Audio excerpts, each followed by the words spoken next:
सारे समझाए कि आपको समझ में आया? थोड़ा तो आया नहीं? सार का समझाने का क्या है, वो तो अपनी लाइफ में अपने गोल सेट कर लेके रख लेना। अब तुम क्या बनना चाह रहे? आप ही चाह रहे? बोलो क्या बनना चाह रहे आप? जम के बोलो। सीएम बनना चाह रहे हैं? अब आप सीएम बनना चाह रहे हैं तो आपको हंसो मत यार, सही बोले हो, सही बोले, हंसो मत। उनका एक बोले हो सीएम बनना चाह रहे। सीएम बनना आसान है, क्या करना?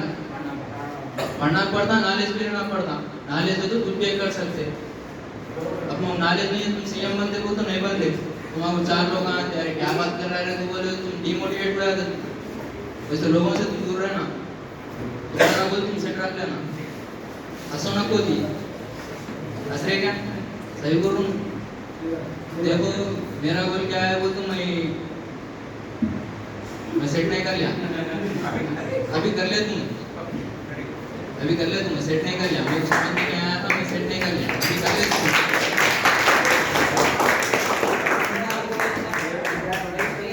ठीक है, मैं भी सेट कर ले तो आप लोग भी सेट कर लो और अपने करियर पे फोकस करो। इधर उधर दूसरे कार्य में जाके बाहर पूरे